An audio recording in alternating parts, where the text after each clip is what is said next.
Good evening, everyone. Time for another silver update.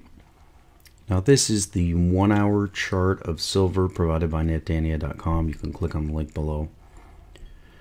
You can see we're still in that rising pennant formation here, and that is the signature formation of a bull market. You can see a little one here I've drawn in here. You can probably actually draw this trend line back down into there somewhere. So it looks like probably sometime next week we're going to get a resolution of this. Now, these do not 100% of the time resolve to the upside, but in my experience, this is the most certain of the formations to resolve to the upside. They can always come in with a tremendous smackdown, and I still think there's maybe a 10 to 20% chance that we may get that smash down to $15 still. I think it's much less likely now that we have turned positive on the monthly MACD for one, and that's pretty clear now.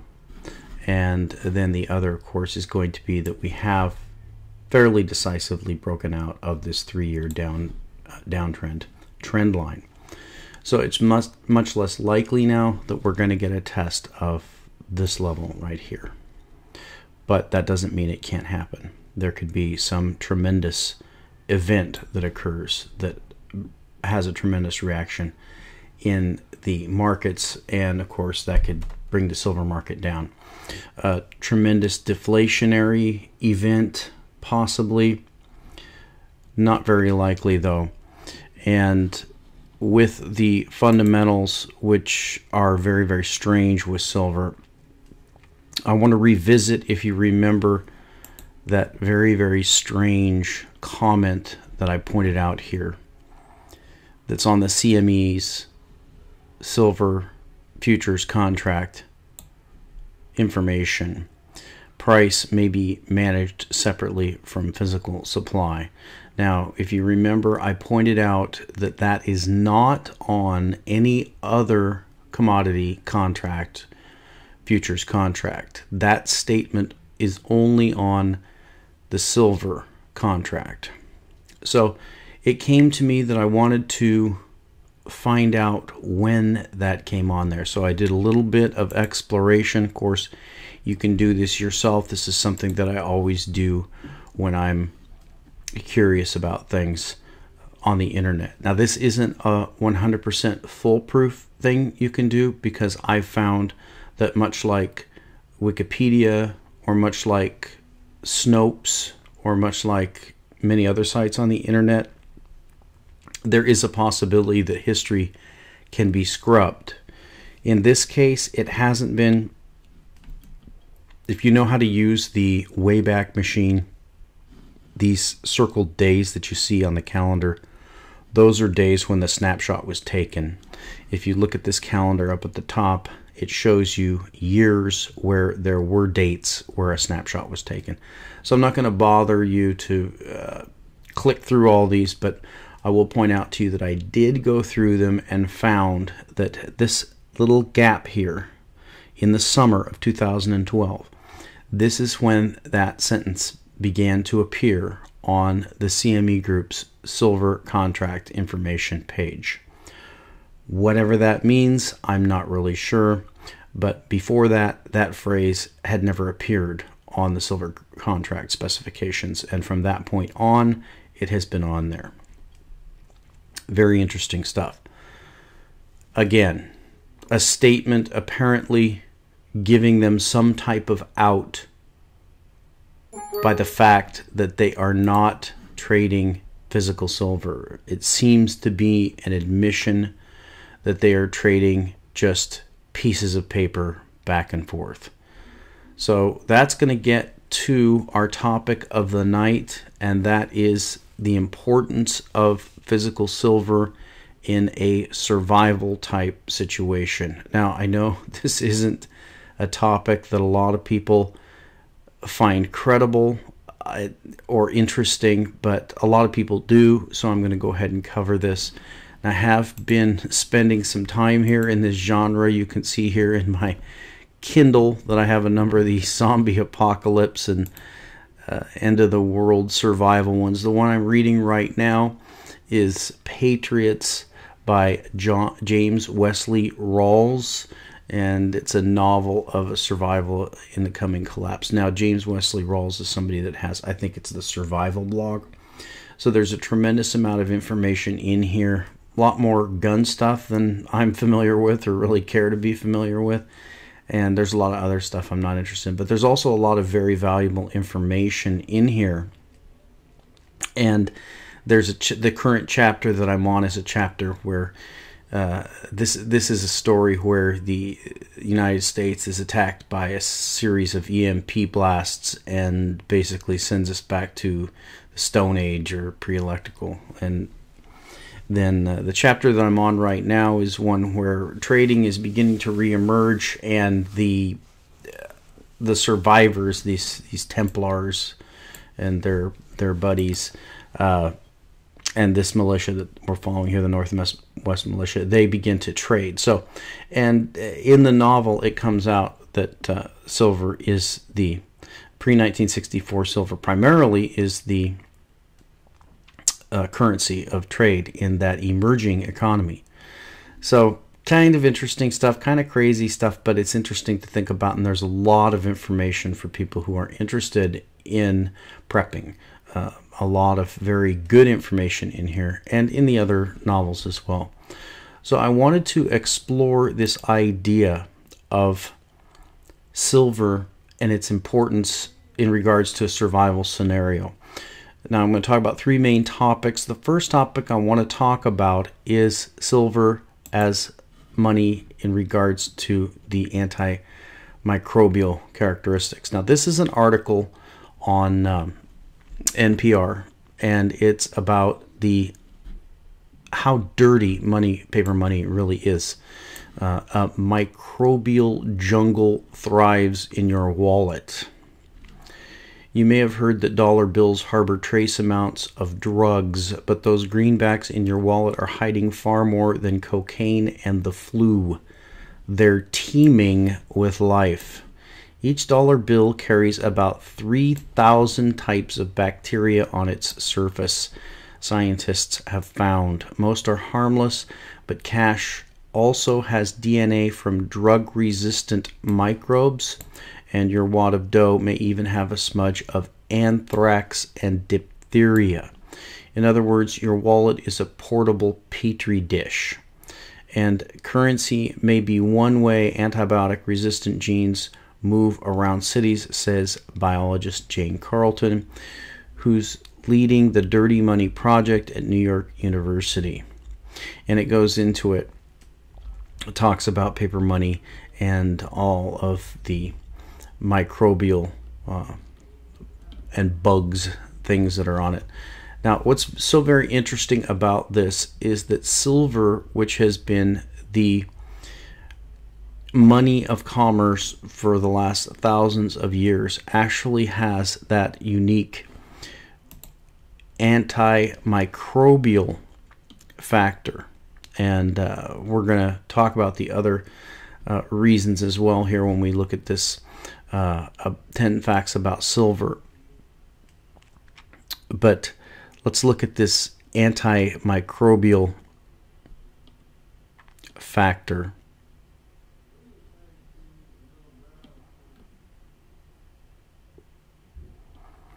And I seem to miss that.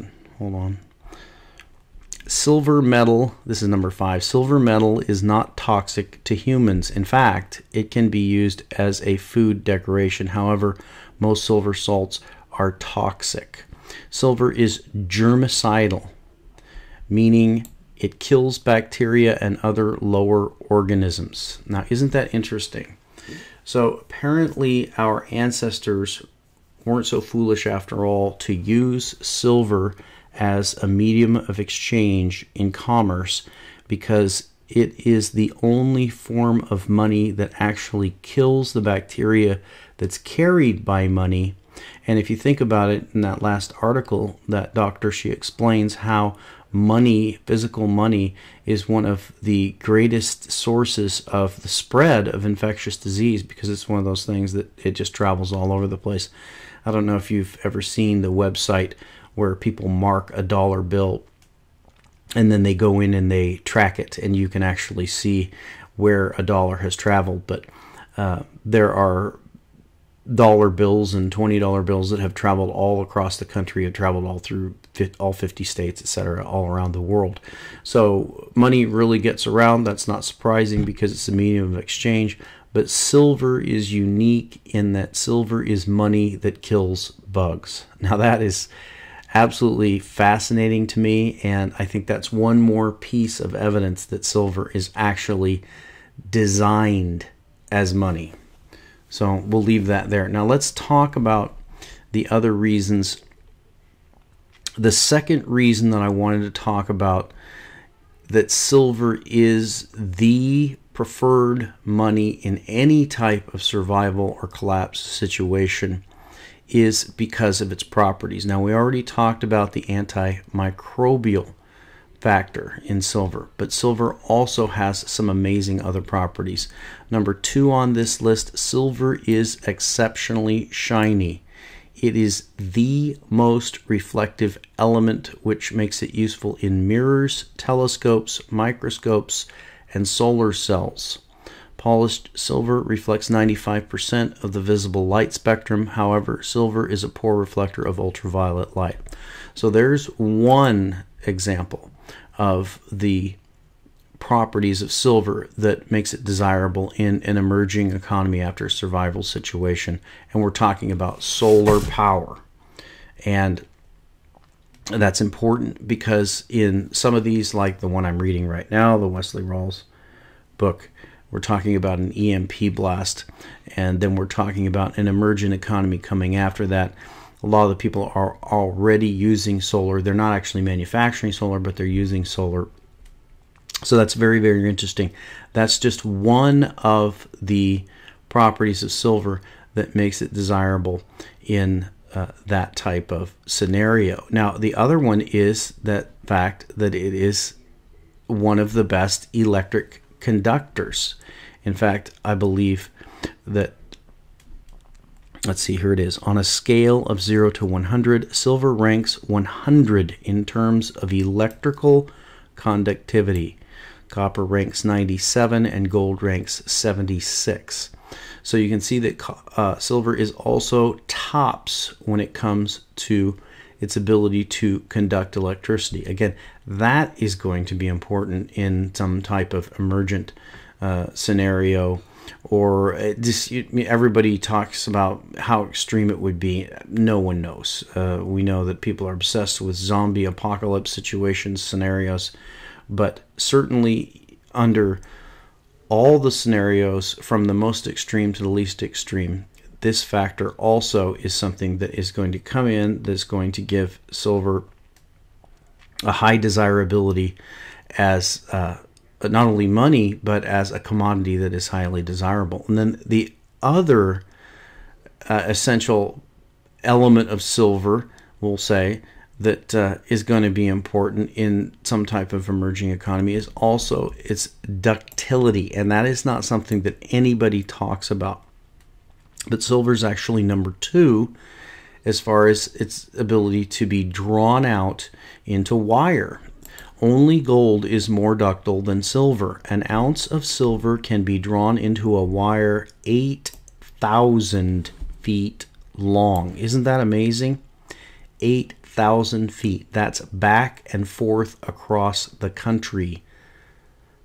That's 1 ounce of silver can be drawn into that wire. So absolutely amazing facts about silver, the properties of silver.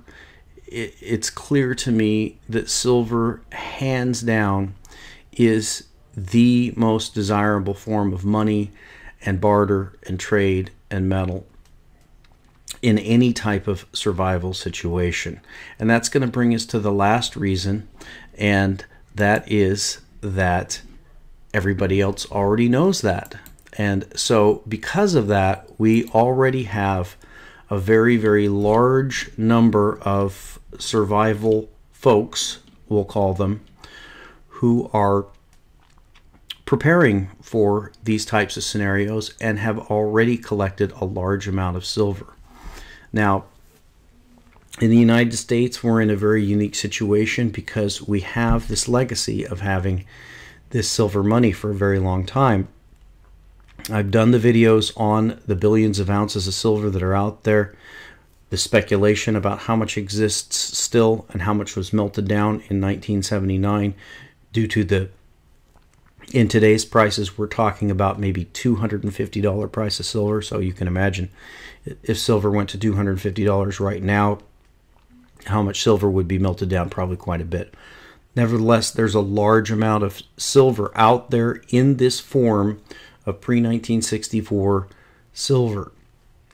And that's very important because it's in small enough denominations to actually be able to be used as barter. Again, I pointed out before, it has those antimicrobial properties, so it's not going to spread disease. And then the other important thing is it's in small enough denominations that people can recognize it, because remember that pre-1964 silver, especially dimes and quarters, is going to be something very, very hard to counterfeit. Yes, there are counterfeits out there of pre-64 US silver, but there aren't many, and it's not cost effective to counterfeit it. So those are all the reasons why silver is the choice of money going forward for anybody who's looking or fearing a survival scenario or situation. Hopefully that is not something we have to face, but it is a good reason to begin stacking silver. And of course, one of the best reasons to stack silver right now is because of this rally that we're seeing, which may very well mark the bottom in silver for quite some time, and it could be your last opportunity to stack it at a cheap price. And we'll talk to you next time.